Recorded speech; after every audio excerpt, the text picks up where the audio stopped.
Let's embrace innovative volunteerism. Away, as we go. Rise up, you and me are the solution to these challenges. Oh yeah. Rise up, you and me are the solution to these challenges. Oh yeah. Innovative and volunteerism, food security and youth unemployment, climate actions and selfless solutions. These are things that we need to engage for. When I lift up my eyes, I see people still living in affliction. Mothers and children go to bed without food on their table. Youth unemployment, the biggest statistic. From headlines every in Africa. Climate change impact us in everywhere. Whether it's flood or drought, making millions helpless, my brother. This is an emergency. Welcome to the Mindset Spot. Today is another edition of how we can be able to inspire each and everyone, regardless of age, especially coming at a time when yesterday was International Youth Day, with theme inspiring one another to live in solidarity so that at least we can be able to address the challenges that faces people of all ages, young and old. Because the multiplicity of challenges we face means that we must be able to usher each and everyone to action. And to do that, our minds must be reformatted. Reformatted for three reasons: to think right, to do right, and to act right. And today, I am here with my co-host, Daniel Munang, and we will be breaking down the issues, the nitty-gritty, in ways that you will understand and, of course, help usher others to action and inspire them, because our role, everywhere we are, is always to aspire to inspire. Daniel, welcome. Thank you. How are you doing? I mean, today is a great day, right? And it is great for three reasons. Firstly, yesterday was International Youth Day, and the theme was about solidarity, because we need one another. We need to be show empathy to people, whether they're young or old, to be able to address challenges. So, what do you say is your take on all these aspects that young people out there, they're there, they want someone to do something for them. You are also a young person, you are here, you are trying to give ideas. How do you feel overarchingly with this discussion around young people every day, every time, and it seems like things are not changing? That's a great question. Thanks for having me on this show. For those of you who it's your first time watching, most of our episodes revolve around the youth and different ways on how we can aspire to inspire the young people. Whether you're young biologically or young at heart, this show is for you.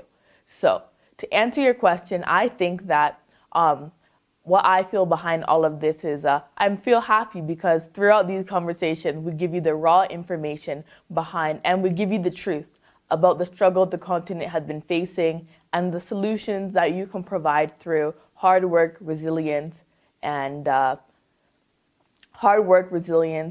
focus.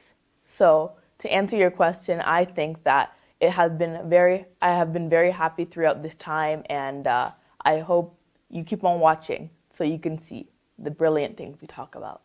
Absolutely, you keep on watching so you can see the great things we talk about. And I think Daniel did say something very, very important. We speak truth. And the reason for speaking truth is just for us to make sure that at least we do what is right, we know how to do it, and of course we learn in the process as we fail forward, because there is nothing as failure. It's only failure if you don't learn from it. But if you learn from it and move forward, then you haven't failed. You've only gotten what is called experience. Yes, Daniel, you said something very, very important. And I mean, a lot of young people out there, sometimes they get apathetic from the perspective, we say the same things, we are told the same things, and nothing seems happening. So they become a little bit powerless. Do you really think that young people should be powerless, given the fact that they seem to have more opportunities than when we were growing up? No, I don't think young people should be powerless. Right. I actually think it should be the opposite. Young people should be powerful. Because I love that. Did you hear that? Young people should be powerful. Whoa, what a point. Give me a 5. Yeah. So I think that... That was a powerful one. Yes, please proceed. So I think that young people should be powerful, because if we look from now to like 40 years back when you were a youth, I think that we have more opportunities, especially with technology. And with the use of technology brings both pros and cons. But if we're looking at the pros, it brings an opportunity to connect with people across the world and develop solutions that can benefit people across the world. For example, with the pandemic, it really showed that especially Africa itself can rely on itself to produce different things and support the population that it holds. So I think that using social media and using different tactics, whether it's education or sports, the young people can be powerful if they choose to be focused in areas that they decide to specialize, whether it's fashion, solar briquette, sports. I think that instead of the young people being powerless due to what had been said to the past, I think that we should be able to be powerful due to the new ideas constantly being discovered daily. You should be able to be powerful due to the new ideas that are constantly being developed and shared, and then you have the power of the social media. Wow, what a way to put it. And I love the breakdown of the issues and connecting it to the global context and at the same time bringing it to the local realities. We'll take a break, and when we come back, we're going to discuss about your own power that sometimes you underestimate. See you after the break.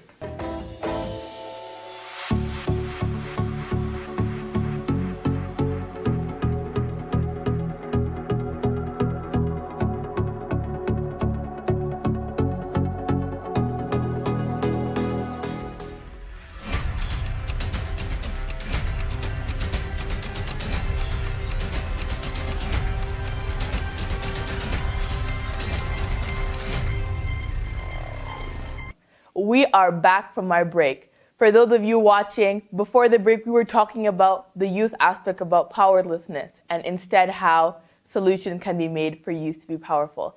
Dr. Munang, what are your takes on this situation, and do you think the youth should switch their mindset from powerless to powerful?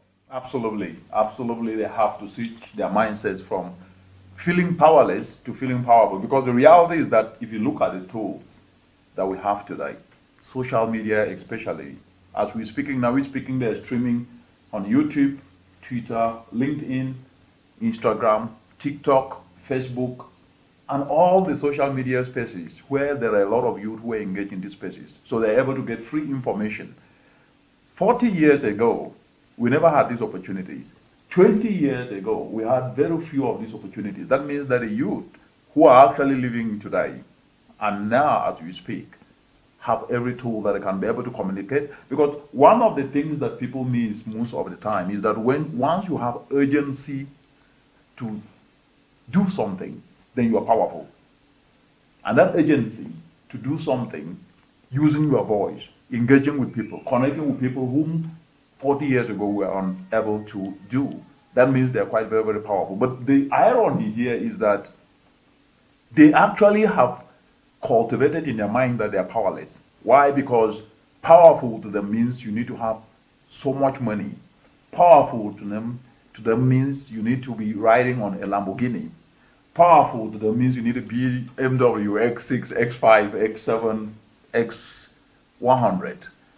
But those things are just mind games. What I mean by mind games is that actually to be powerful is to be able to offer value, to have a skill, to be able to understand issues and articulate them and propose solutions. And therefore, in essence, youth are so powerful today because they have tools to be able to communicate and tools to be able to pass information. And so, what we're going to look at now, moving forward, is how do we then demystify this seemingly oblivious mindset that most of the young people think that they are powerless, and how can we make them to become powerful using what they have, not what they hope to have. And that is where we are, because one of the things now that I think I will ask you is, if you look at the young people of today, because they don't have enough money, which they believe that having enough money makes you powerful, then they forget to know that to have money, you need to offer value. So what do you think can actually practically be done to change this mindset, which seems to be chronically ingrained as we speak today, and it's making the young people to feel powerless, whereas they're actually the most powerful generation that have ever existed? Sometimes you hear them blame government. Sometimes you hear them blame their parents. Sometimes you hear them even blame their neighbors. Sometimes you even hear them blame their community. Some people will say in pidgin English, my village people, them don't curse me. So what's your take? So my take on the situation is, like you said, it is chronically ingrained in the continent's culture. Throughout time, we have been taught that when something bad happens, it's mainly not because of us, but because of our surroundings and because of our environment. But I think a way to change that is engaging in mindset tools such as innovative volunteerism, because through this, it allows you to provide value, which then puts money in your pocket. And even though it may not be as much, it still makes you powerful as you are providing value, and that's what makes you powerful. And I think powerful doesn't only mean through economic material, it also means within yourself. If you're confident in yourself and in your abilities and you aspire to do something and inspire others, that's power in itself. So I think we should shift from the motive that powerful only means powerful with cars, with houses, with money, but powerful should always be within, alongside economics. That is very, very important. Did you hear? Powerful must start within. And it is that power of understanding issues, the power of developing and cultivating value, the power of building confidence. Because one of the aspects that you're touching that is very, very important, and I think is really great that we're discussing this, is the fact that we forget to focus on helping young people to build confidence, confidence to speak, confidence to communicate ideas. And sometimes, even when they get the opportunities, they cannot be able to articulate some of these opportunities and ideas that can then be able to attract people to help them develop, turn those ideas into reality. And so we get in the midstream of where, in as much as we have young people who have ideas, but sometimes they've never been cultivated in a way that they can develop the mindset of resilience, the mindset of feeling comfortable. And this comfortable feeling is what we call confidence. Because let me just take the aspect of communicating. I know that there are people, I've seen them, they almost collapse in front of the camera. Why? Nobody is born to speak like we do here today. Daniel was not born to speak. We've constantly trained her to be confident, to be able to learn, to be able to make mistakes. Because if you don't allow your own children to make mistakes, then they will never learn. They make mistakes, they speak, sometimes they shiver, sometimes they speak looking. No, you say, look, next time you're speaking, do it this way. And all we need to tell them is that you need to fail, but fail forward. We must encourage our young people, young at heart, and even the elderly people that at least give a try, start. The most important step forward is to start. And so, with the fact that there is this lack of confidence and it seems to be missing in all the elements of discussion, okay, young people need to be helped. Okay, young people need to be given opportunities. What do you think really needs to be done to build their confidence? Because sometimes, even from a parenting perspective, the truths are not told to young people. Yes, the focus on going to school, that's fine, very, very important. But what about taking center stage to develop those leadership skills? Because the most important leadership skill is to communicate.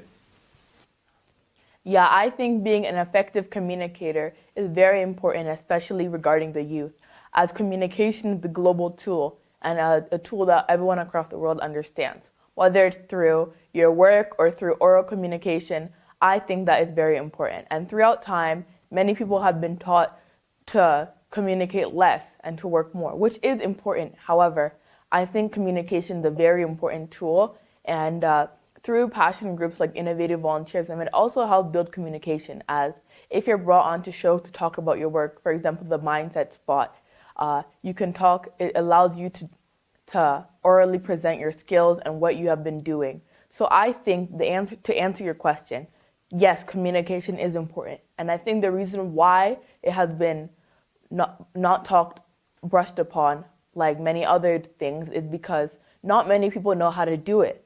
But with the evolving world of social media, I think that's slowly changing, and that's great. And that's really great indeed. But as you've rightly said, communication is important, but what you communicate matters. Because once you open your mouth, the world will know who you are. You may be dressed up in a very nice suit or wearing a very beautiful glass like the one Daniel Afongbom is wearing here, or wearing a kitenge like the one I'm wearing here. People will say, oh, wow, that's great. But they're waiting to see who is this person inside this beautiful dress. The moment you open your mouth, the moment you write something, they will start to see who you are from that perspective of what you think. Because what you think is what oozes out of your mouth. What this then means is there is this seemingly oblivious mentality, and I use the word seemingly very guardedly, in that people sometimes are taught to communicate, but they are not taught to communicate value. Because one can talk. Talking is easy. But talking value, talking substance is different, because to have substance, you need to apply effort. And to apply effort means you need to be dedicated, self-disciplined, and at the same time willing and selfless to learn something. Because when you open your mouth to talk about solutions, people will listen. Oh, wow, this is amazing. And you've mentioned innovative volunteerism, which some people most of the time ask the question, what is innovative volunteerism? Innovative volunteerism is very simple. It is a tool, a mindset change tool for everyone, regardless of age, young, old, and even those who are young at heart, for you to be able to leverage it in such a way that you can then be able to retool your skill and become useful in turning challenges into opportunity, especially environmental challenges. But this premises on one word, passion. And that passion is the flame inside you that says, oh, my community is facing indoor pollution because most of the people, our mothers, our brothers and sisters are depending on charcoal. I would like to learn, to go online and learn how I can turn agricultural waste into fuel briquettes so that I can replace that charcoal. That you voluntarily volunteer yourself to do it. Nobody forces you to do it. And that's why it's innovative volunteer. Now, why is the word innovative? You do something, you bring a solution to a challenge and do it differently to solve a problem. But for you to do that, you need to avail yourself, because your biggest ability is your availability. Biggest ability is availability. Why are a lot of young people not availing themselves? They will avail themselves for fun.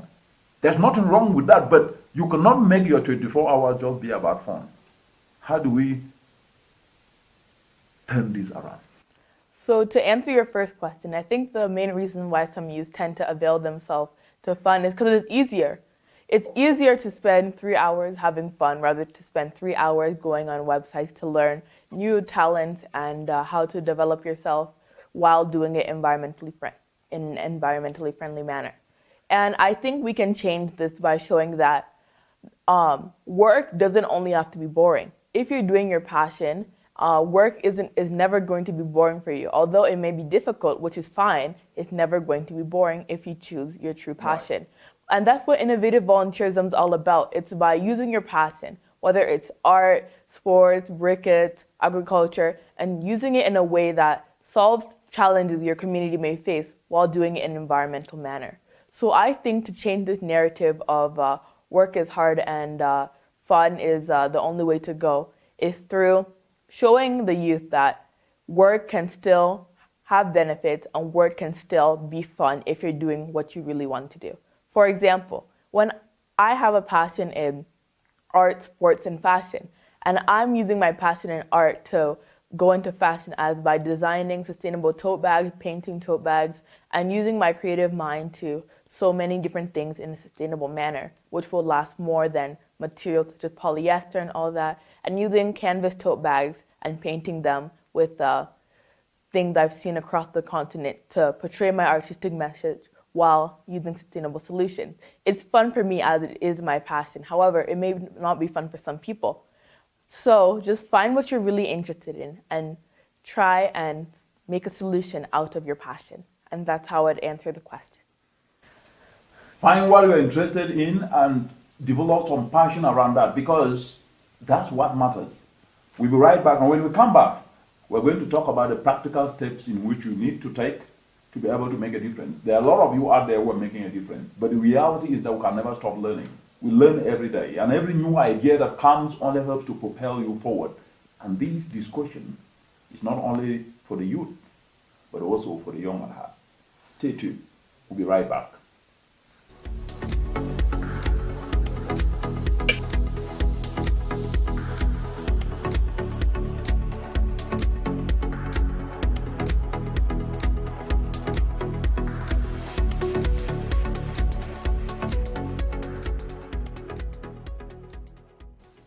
And we are right back. on a mindset sport. And you're watching the mindset sport where ideas to inspire one another, to usher themselves to action are discussed, where experiences are shared, especially to inspire young people so that they can become solution providers and contribute to building a better world through the environmental lens. Before we went on break, we were talking about this aspect of ukoju, as they call it in Swahili. Ukoju is just to be at the top, right? To feel buka, like they say in Pidgin English. And the idea is that a product is as a result of a process. So at 7 years old, you started doing arts and sewing and learning all these aspects. But some people will see the product and just want to say, I want to do it. But they forget to know that it's a process. So it takes time to build a product.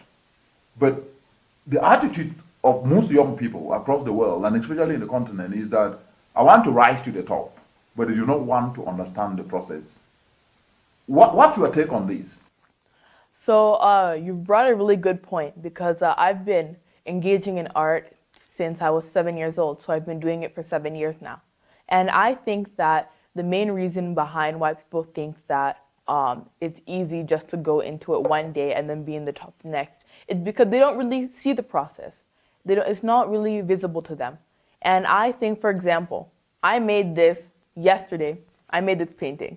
And this relates to innovative volunteerism, as alongside this painting. So how long did you take to learn to do this painting? Well, it took me yesterday. I did it in about 3 hours. Yeah, but how long did you take to be able to develop that ability and the skill to do it in 3 hours? 7 years. 7 years? Yeah. So when you originally started, how long did you take you to do such a thing? So before, with guidance, it would take like a lot of guidance. It will still take about the same time. But now, without any guidance, it's still taking me about less or the same time. However, I'm doing it on my own now. On your own? Yeah. Perfect.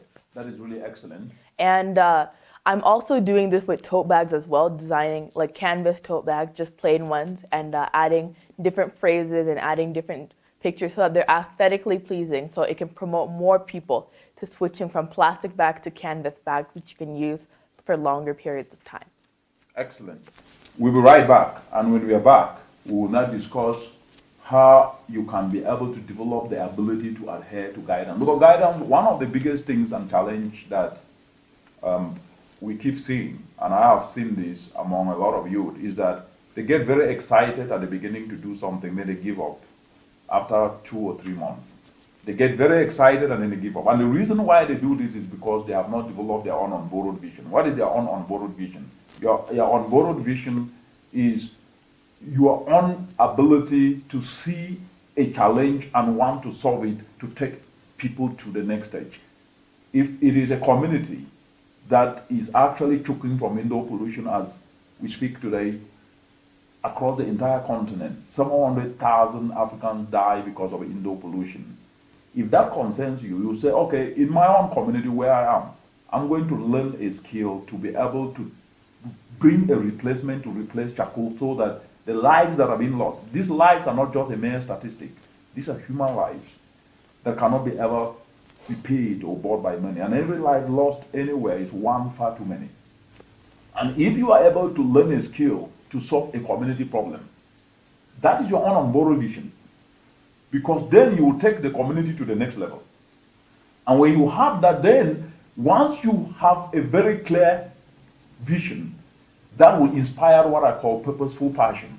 And purposeful passion is that fire that burns in you every morning. You get up, you want to do something. Whether there is money or not, you get up, you want to do something to solve a community problem, to solve a national problem, a regional problem, and a global problem. And as we speak today, climate change is a global problem. We're seeing droughts and floods.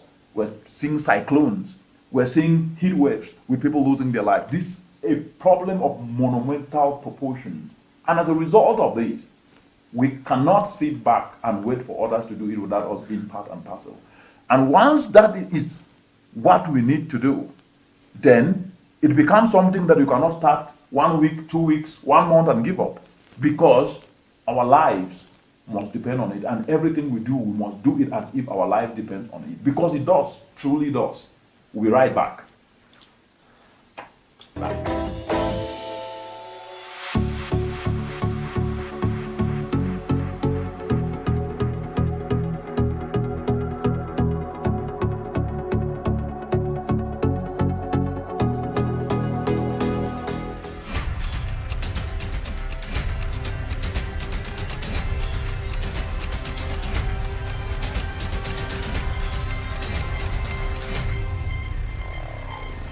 And we are right back on the mindset spot. And before we went on break, we are discussing how we can be able to be part of the process so that at least we can have a product which each and everyone can be part and parcel of it. Because what we see with our young people today is that they love to embrace product, but they don't want to be part of the process. Why?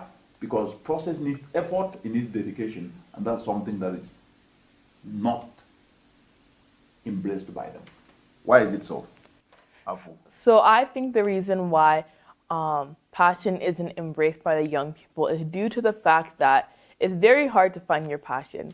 And hardness is something that not a lot of people want to endure, although it is necessary for growth. Yeah, let me just interject here. I think you said it's very hard to find passion, but I don't really necessarily think that it's hard to find passion. It's just that people have been made to understand that it's hard to find passion. And that this takes me to the aspect of false narrative. There are a lot of lies that are told, and a lot of young people are growing up with those lies. And one of the lies is, you cannot do it. Only somebody can do it for you. That's one. The second one is, if you don't have money, then you are nothing. And it's a lie.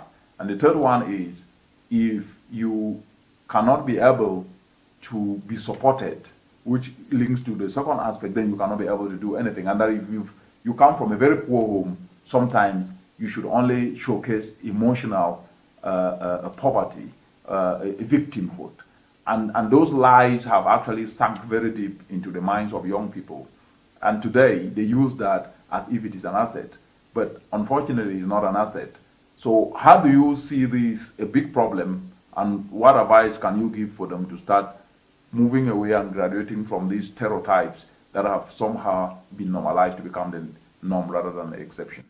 Thanks for the question. I think the reason why this has been normalized is because it's been passed down generation by generation. That poverty is something that generation by generation. That's why you're a victim of it. That poverty is something that it's chronic and chronic. Now you said it's so nice, man. It's chronic. It's chronic, so you can't get out of it. Yeah, exactly. But I think how we can move from chronic poverty to a world of not only richness in terms of economic standpoint, but richness in terms of knowledge. Correct. Is through mindset tools, slowly, like innovative volunteerism. Correct. And if you notice, I always link back to innovative volunteerism because it's an all-in-one formula. It's like 3-in-1 shampoo. It covers everything. And what this innovative volunteerism also covers is that it provides you with a way to get out of poverty while also benefiting the environment. For example, in my situation, when I paint tote bags or I sew different apparels, I have the opportunity to sell them. And if someone else in a developing country were to do the same, they would be generating profits while also benefiting the environment by choosing sustainable options rather than single-use plastic bags. I mean, you listen to that beautiful articulation by Daniel. She's 14 years old. And I am not just bringing her on the show. We actually co-host this show to discuss these aspects. And I don't just do it because she's my daughter, but I do it because she willingly, voluntarily volunteer herself to come. Is that true? Yeah. And you will notice, yes, you will notice she keeps using the word innovative volunteerism. And all of you who are watching out there, please, if you want to come to the show, just email and we'll bring you to the show. Yeah, we'll interview you. Absolutely, isn't it? Yeah. You voluntarily avail yourself to discuss these issues. You don't get forced to do it. And so those who are listening should understand that this is part of innovative volunteerism. We give back to society. We share ideas. It's not about what we get in return. We don't get anything in return. But we believe that an idea shared can be able to touch a life and shape a life elsewhere. And that's what we do. But the point I want to emphasize that Afumbom has actually said here is the fact that we have embraced a false narrative that poverty is lack of material thereof, which is a lie. Of course, lack of material thereof is a problem. It will always be, unless each and every one of us collectively do what we are supposed to do to turn challenges into opportunities. If not, we'll always have problems of food insecurity. Why? Because we are not devising the solutions to add value. Can you imagine that Africa, every year our mothers, brothers, and sisters toil under the sun only for their food to get wasted? And that wastage that they get, the food losses constitute 48 billion US dollars each and every year. And do you know what is happening in return? Africa is importing food worth above 35 billion US dollars each and every year. And this is importing unemployment and exporting employment. Can you imagine about that? Yet, if we don't collectively come together using a whole of society approach, all these challenges will perpetuate. So what I'm coming back to you is that the word innovative volunteerism may sound simplistic to people that, oh, what is that? They're just saying it. But it is the most powerful tool, like you have articulated it, in that if we want to collectively engage everybody, whether you are from a poor home or from a rich home, you have the ability and the capacity inherent in each and every one to be able to do something. And voluntarily volunteering yourself to do it is innovative volunteerism, especially when you are doing it to solve a problem, to turn a challenge to an opportunity, and that way you will be turning your passion into profit, and you will graduate from being poor to being rich. The formula is so simple, guys. So why are people not picking this up? That's a very bold question. Exactly. Yeah. Bold discussion. Yeah, it's a very bold question, but it goes along with the bold discussion. I think people aren't picking it up because it's not talked about that often, and when it is talked about, it's talked about as a con rather than as a pro. And then when they bring these ideas of hard work, many people tend to turn their eye to it because they're not seeing the people who are doing it in Lamborghinis. They're not seeing the people who are doing it in fancy homes. They're just seeing normal people. Well, I think that's actually a good thing because they're showing that normal people are making impacts. Right. That means you, a normal person, wherever you are in the world, whether it's Africa, North America, Europe, Latin America, a normal person like you can also make a difference and also benefit the environment and stop the global problem of climate change.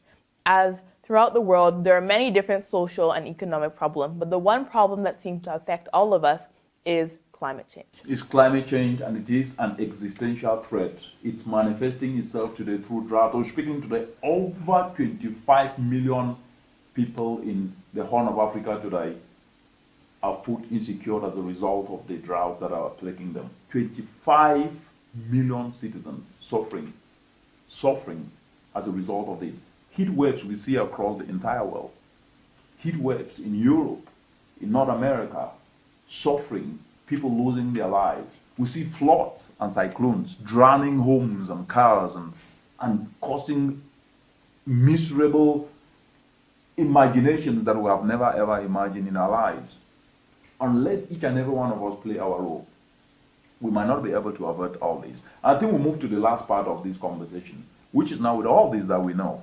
We know the victimhood kind of mentality that if it's not done for me, then nobody can do it. We know the attitude that, okay, they can talk like this because they're better off, which is a lie, because the process of building to be where one can be able to do, it takes time to build value.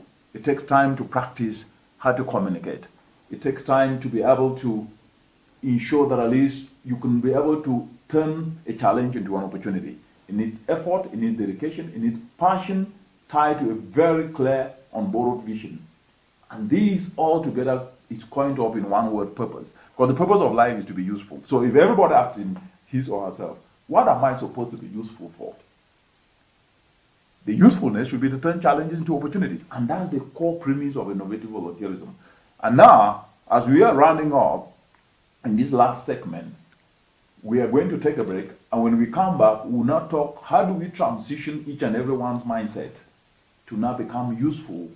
Because the purpose of life is to be useful in whatever thing you do, and move away from the complaining attitude, which is so chronic, just like the poverty that you mentioned, and the blame game attitude that is so chronic, to start using our spaces wherever we are to do good, to inspire one another to become a solution provider. We'll be right back.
Welcome to the Mindset Spot again.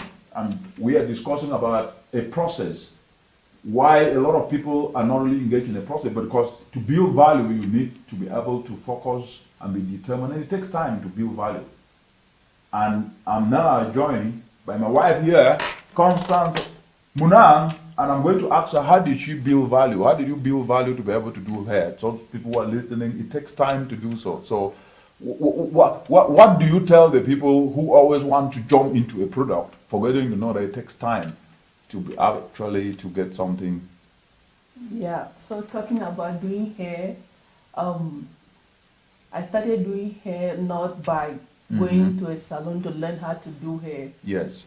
So I had a sister who used to do hair, so I would go into the salon just to help her finish the ends of the braids. That's how I learned how to like even finish braids by just randomly going in and giving her a hand how to finish the ends. Excellent. So how long did it take? Because somebody may be listening now and think that, oh, tomorrow I can just jump into doing hair and then I will just do it. You know the attitude of people just wanting, oh, how you do that one? I want to do one.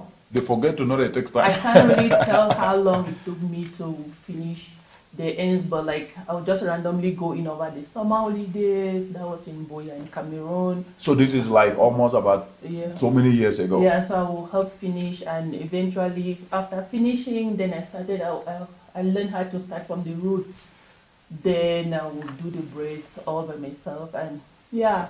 Then when I had Danielle, I continued to learn from her hair. So now when I finish her hair, do her braids from scratch to finish, people will be like, oh, did you do this? I'll be like, yeah, because of the passion and everything. People started coming to me, oh, I want you to do my hair like how you did your daughter's hair. Where did you learn how to do hair? I'll be like, yeah, I just learned by voluntarily helping a sister. Excellent. And today I do hair for money. Exactly. So Yeah, those of you who are so listening, you see, she took time, she learned, and she built a skill, and today she's using that skill to be able to make money out of it. Yeah. So when at times I would do her hair, then people will come, and when I do their hair, I wouldn't charge them. They will be like, oh, this is really nice. Maybe I give you a tip. They'll give me $20. I will take.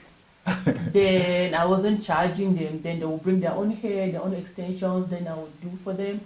Then they will go. Then eventually, my hand, I actually learned how to do like perfect braids and all the hairstyle, crochet, weave, and whatever. So today I provide hair extensions. I provide hair lotions to people. I have a website. You can, if you check it, Instagram, you see Slate by Consti. That's my business website already. If you're in Canada, you check African Braids by Consti. You see like a lot of 5-star reviews from people that I don't even know. They just see that they come and do their hair and they give like amazing reviews. And today, like, I'm making so much money. Those of you, everybody now wants to do hair. Yeah, so this is good. Passion, dedication. Don't start that you want to do hair for money. Just start something small. Like I've actually like taught few people how to do hair, and they appreciate me by giving me like little things like maybe wine to drink, congratulations. Yeah, you start from somewhere, then you end up making money. When I was helping a sister finishing braids in my brain, I didn't know one day I would be like doing hair. You don't just have to pay lump sums of money in the salon to learn hair for 3 years before you become a hairdresser. You can actually do it slowly. And this is really great because a lot of people always think that they need to start big immediately to do something, but they don't know that you need to start small with what you have. So what is your take with those people who always think that if I don't have money, I will not start? Because you are doing today, they will say, oh, you are making money, but they don't know that it took a very long time, over a decade, gradually doing it and voluntarily availing yourself to do this and developing passion around it. I never ever paid a salon to learn how to do hair. No, I didn't pay anything. So you can still also not pay anything by just walking in. Every hairdresser will be happy to see like an extra hand helping to finish braids for free. Yeah, and from there you learn. I think you are bringing up a very important point, because what I tell young people is that if you are living in a community or wherever you live, you don't even have connection to people. If you are interested in carpentry, you have passion on carpentry or bricklaying, why don't you just go and look at those who are doing carpentry and say, I'm just here to learn and support you? Yeah. Because everybody wants an extra hand. And so if you do that, but why is it that people don't really want to do this? Is it, what is the mentality? What do you think? And what advice can you give them so that we run off this show? Honestly, I just think like kids of today, they just want money. Like you do the. They want to eat where they have not sown. Yeah, which is not good like that. You start from somewhere, go in there, give a hand, and if the person like your work, they'll be like, yeah, come from there. They'll give you tips. They'll give you money to pay transport and go back home. The next day, if they want to, then they call, oh, can you come and help? I have like 10 clients today. Come in and give me hand and finish up the braids from there. Like I have a full-time job, and for me, I will never say no to somebody that wants to do their hair, because the passion I have for hair braiding is fire. That's the word. That's the word. Early in the morning, I'm there. Oh, can you do my hair 6 a.m. in the morning? Sure, come. Can I come here 6 p.m. at night? Yes, I'm available because I have passion in it.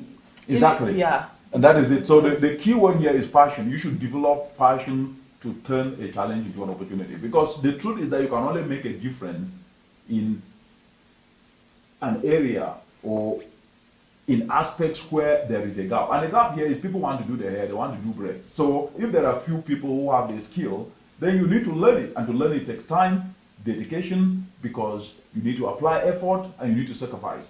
And it takes time to be able to develop their skills. But passion is the new currency of now. Thank you very much for those nuggets. Annalise, it concludes the discussion today on mindset change to inspire solutions. Thank you very much for watching, and see you next time. Thank you. Excellent.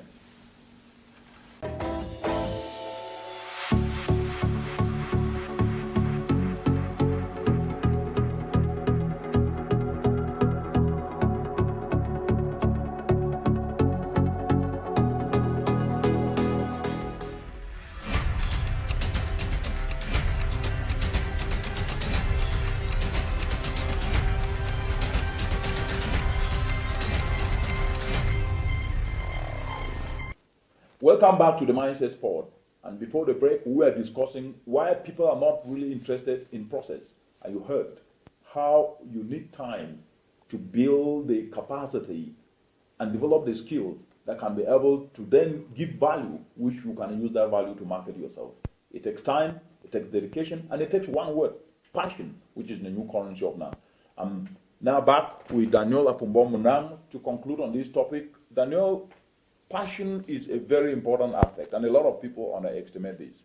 How do you think that people can continue to develop? They use their passion for wrong things, dancing, enjoying, and all that. That's okay, but they seem to forget that you need to focus to have value, even to make the money that is needed to be able to move around with those enjoyment that most people think they live for. So I think the reason for this is because, like I said previously, it's easier it's easier to spend 3 hours singing or dancing than to spend 3 hours researching.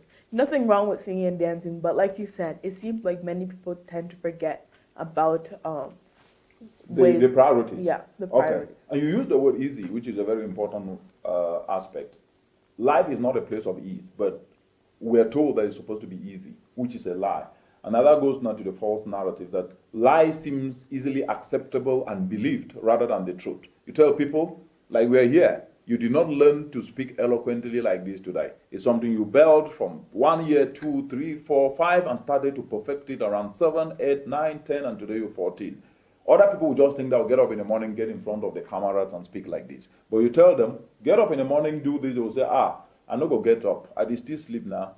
He said, oh no, you need to come back from school, you need to read your books, you need to listen to movies or to YouTube channels that can actually showcase how eloquent and powerful communication is done. They say, no, we don't know. But they're on TikTok following people who are dancing Zumbia and all those other kind of things.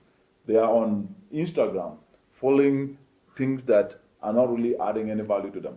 So do you think that there is more prioritization for misplaced priorities as compared to what needs to be done? And if so, what advice can you give to the youth as we run up?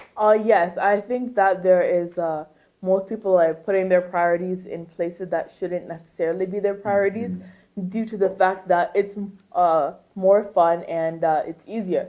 So I think that the reason behind this is due to the fact that many people have yet to find their passion, and my advice I would give to those people is that you should find your passion. Although it is easier said than done, it's not that hard, like you previously mentioned, as passion is something that's unique to every single one of us.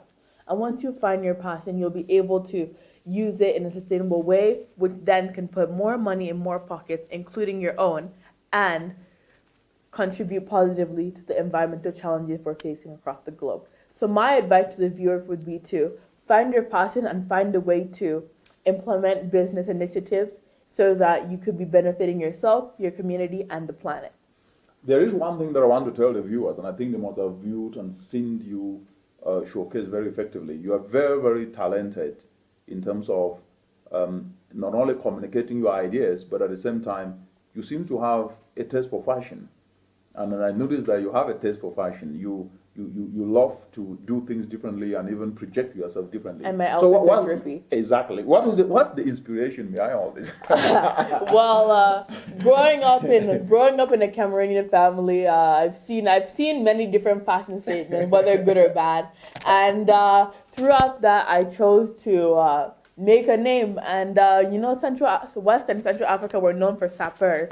I like that. You hear that sapeur Yeah. milieu d'Afrique. Yeah, especially in Central Africa, like DRC, Congo, Brazzaville, Cameroon, and even West Africa to Nigeria, Right. Benin. The best fabrics are from West and Central Africa. That's true. And that's a fact. And even Dakar has Fashion Week, which is even sought after by Parisian designers. Wow. And You can hear that. She's naming all of those. Okay, proceed. and yeah, so throughout the continent, there's many different exhibitions of fashion. And I decided to, although not even sewing, just picking my outfits in a way that can showcase the design of the continent and can showcase the design not only of those by the continent, but by the people who have dedicated their lives into developing fashion and stylish clothes, like the one that I'm wearing right now. And for example, I choose to buy from sustainable designers. Although it may be a bit more costly, I can wear them for more time and my cost per wear would be lower. For example, these pants are from Aritzia, and I think that it's a sustainable brand, meaning that if I wear these multiple times, my cost per wear would be lower than if I was to buy something from fast fashion and only wear it twice. So let's say I bought something for $10 and I wore it once. That means the cost per wear is $10. However, if I bought something for $100 and wore it 10 times, the cost per wear would also be $10, meaning that although I wore it more times and it was more expensive, it would be the same as me buying something that I'd only wear once for cheaper, as I'd be wearing it more than once. So calculating cost per wear is the main reason why I choose to buy sustainable pieces. And to answer your question on why I enjoy fashion so much is because I've been very influenced by Pan-African culture and seeing the design that designers across the world have been creating, and I would like to showcase my own and showcase others in a sustainable manner. What an answer. What an answer. And I love the passion and the glue and the color that came out of it. So still on that fashion part, do you dress to pass a point or you just dress to look spectacular? A mix of both. So, for example, you dress to pass a point, right? Tell us. A mix of both, to be honest. Yes, I dress for comfort and style, but I also dress to pass the point. For example, if I'm wearing an African design that I made, it would be to pass the point that I can make it myself, and you can make yours yourself and wear it. Like many fashion designers choose to wear their brands. But I choose dress for comfort and style so that I can show others that you can dress nicely, but that doesn't mean that you can't walk. Mm-hmm. Or you can dress nicely, but that doesn't mean that your shoes have to be high enough that after 3 steps you're out of breath. And walking down the stairs you can't breathe. So I think that I dress to look nice, but also for comfort as well. Wow, what a way to summarize it. You dress to look nice, but also for comfort as well. Any other questions you would like to ask? Because on the Mindset Spot, we do ask questions. And Daniel from Munang is the co-host. of the Mindset Spot. And here we interact to share ideas so we can make progress together. And as I said, you are invited to come and share your own ideas on the Mindset Spot, because each and every one of us have a responsibility to reformat mindsets, to start acting right, doing right, so that we can collectively create a world that is environmentally sustainable and at the same time turn challenges to opportunities for the collective benefit of all. Yes. So, like Dr. Munang said, the Mindset Spot isn't only our spot. If you would like to come on here, follow Dr. Richie Munang on all platforms. It's the same username across all platforms, including Instagram, Twitter, LinkedIn, YouTube. And if you're following on YouTube, make sure to hit that bell so that you're the first to know on our next journeys. And to answer your question, I do think that many people around the world can benefit from the Mindset Spot. So through this, if you have a passion you would like to share with the globe, join us on the Mindset Spot. Now to ask you a question. What are your thoughts on people who just spend their whole day taking pictures of things and try to and try to promote and pictures on selfies on Snapchat and trying to promote a false narrative that they're living rather than working hard to be living for real? And what are your thoughts on the statement, fake it till you make it? What are your thoughts on that? Let the viewers know. Yeah, I think a very important question. It goes back to what we've been discussing earlier, which is a false narrative. And because of social media, people want to live a life that doesn't exist. Because social media is a bubble. And you'll see people taking photos to pass the impression that they're better off than others. And that then triggers other people to start to think that they have to do the same. And so it becomes a kind of a cycle that actually never really ends, and it's a vicious cycle. I'll call it vicious intentionally because it's a chronic circle. It is a chronic circle, so to speak, and that's thanks for bringing that perspective. And then you have people spending most of their time on phone, taking photos, posting them on Instagram to get likes, and they feel good about likes. But unfortunately, even those who are liking it, and you don't even know them, and maybe those who are even liking it are doing something that is generating them income. And then you just feel that oblivious bubble mentality that you are better off because you are out there. But what I would say is there's absolutely nothing wrong for people to take photos. But take photos of what you do so that at least you can use that to market to the very people who can be liking it. So because social media is a market space. It is a space where you can build your own market. You heard that, people. Social media is a marketplace. So if you have your design that you would like to share on the internet, do that rather than abusing people on YouTube and taking pictures of a life that you aspire to live, but you're not doing anything to live. Like you heard it from Dr. Munang best. Social media is a marketplace. Continue with what you're saying. Absolutely, and thanks for that beautiful summary, Daniel. And that goes to a point that I would like to bring in within this question that you've asked. There is also this attitude in social media where people meet you if they see that you are doing something good, which is not the traditional norm of complaining, blaming others, and abusing people. They just jump in and say, I want to be part of your team, or I want to be doing what you're doing. Like now you are doing art. Instead of trying to say, oh, wow, this is good. I would like you to help me, guide me on how you started so that at least I can also learn. And I'll also try to see I can support to help you as I learn. Mm-hmm. No, they come and say, I want to do what you are doing. Yeah. So it's the same thing that we are saying, that the social media space, people take it for granted and they try to post selfies only. They're not posting what they're doing. They just want to feel that they are. So it becomes a competitive space for wrong reasons. And then it's getting worse and worse every day. And people are using likes even for wrong things to feel that they are. So it makes people feel they're celebrities. But I always tell people, being a celebrity is not the most difficult thing. But sustaining that celebrity status is the most difficult. And that's why they go up and then they come down. And I tell people, you have to build value. Because what makes the difference is that when you build value, you become a celebrity, not because you intended to become a celebrity, but you become a celebrity as a consequence. And because your focus is on value, you will never lose that status. But the question is, what should celebrity really be about? It should be about touching lives, doing that which touch lives. So that a mother can say, oh wow, because of your action, I am now using a sustainable bag. Because of your actions, I can wear a sustainable dress. That is the kind of celebrity we need, celebrity of solutions, not celebrity of likes and of just sound bites that incites people to do wrong, but of telling the truth to people, like what we're doing here, of doing right because it is the right thing to do, not false narrative because it's just to incite people, and also telling people that, look, what you're doing is wrong. Yes. Over. A great answer to that bold question. And it is a bold question indeed, yeah? yeah, so as you know, the continent has been faced with chronic poverty, as we mentioned earlier. Yes. And what are your thoughts to the people who say that because of your position, you can't feel the effects, and to the people who think that empathy isn't real, and that you have to actually be facing what the people are facing? So to summarize my question, or to say it better, I would ask, what are your thoughts on those people who think because they're in a bad place they can't grow because they think that it's meant to be? Very important question. All the questions important, but this particular one very key because it speaks to the reality of what a lot of people think across the, and I think even the world, where there is this oblivious mentality that sometimes where you are, you cannot move out of it just because you are there.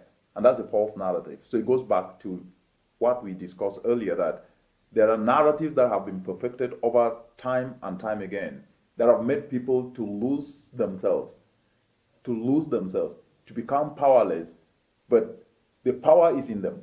Because there is nothing, poverty is not an indictment on anybody. You can move out of poverty, but what you need is what is called righteous anger. And what is righteous anger? Righteous anger is you say, yes, I was born in a poor home. I was born in a poor home in the northwestern part of Cameroon, and I went to school without shoes. But what was always in my mind is I will have to give my best to study hard, to work hard, to dedicate effort, and become passionate so that at least I can be able to get out of poverty. That is righteous anger. Righteous anger is not about fighting people and abusing people and complaining. No, if you are asked to learn how to sew, learn how to design, you give your best to learn that, learn how to plait hair, because you know that as a result of doing that, you will develop a skill, and that skill, when you add effort to it, it gives you an outcome. It gives you a result. It gives you value, and people will start coming to you. And as a result of you offering value, you will make money and you will grow. That's the only simple formula. But this takes three things. It takes following structured guidance. It takes being humble. It takes being self-disciplined. And with all these, with a dose of passion. That is it. So what we said before, and you said it very nicely, is that this narrative of speaking truth to the realities of now has been missing. Instead, lies and lies are fostered. That, no, don't worry. You just wait for miracles and they will fall down. Oh, don't worry. Just be posting photos on Instagram and on Twitter and on Facebook without necessarily trying to do something and market yourself. Look, I have learned how to sew. I've learned how to do hair. Look, your page, making your page become your brand in terms of a solution. No, the page becomes how many photos, the competition become around how many photos have been uploaded and where was he or she taking those photos, in Dubai or in the Caribbean, in Jamaica, and you know many of these places, or in waterfalls, in Niagara Falls. Yeah, Niagara Falls and all. Nothing wrong with that, but the reality is that it cannot just be about that. And if we normalize that, then we fail. So the message to everybody listening is, poverty is not an indictment. Most people came through poverty to make it in life. And what did they do? They had one thing in common: persistence, passion, and patience. The 3 P's, guys. You heard it. Persistency, patience, and passion. Absolutely. By following these 3 steps, you, as Dr. Munang said, poverty is not an indictment, and you too can make your way out of poverty. And poverty isn't only about how much money is in your pocket or Absolutely. how big your house is. It's also about mental poverty too. Thinking that because you're from a certain demographic or from a certain part of the world, you cannot achieve things. You cannot start a business. But that is a false narrative that you'll see in the next episode. Absolutely. It's a false narrative that you'll see in the next episode. And just one word that Daniel have mentioned, emotional poverty, which is actually the lack of self-belief that you can do it, and then you feel somehow impoverished in your mind. And if you're impoverished in your mind, you can never be able to make a difference. And what we are trying to debunk that you are powerful, you are not powerless, you are strong. All you need is to accept that I can do it and start with what you have. Because you can only get what you don't have by using what you have. And what you have is you. What you have is your ability to avail yourself, because your biggest ability is your availability. Until then, it's been a great show today discussing all these aspects. What's your take, Daniel, as we run up? To give the closing statement, Right. I think that it was an honor being on this show and being able to co-host it. And if, like we said previously, if you would like to be on this show and showcase your ideas, and whether it's about social media or sustainability, if you have value to provide to us, we would love to have you on our show. And don't forget to follow Dr. Richie Munang on all platforms so that you'll be the first to know on when we post next. And until then, see you next time. We out. Bye-bye. That was it. Hey, approve.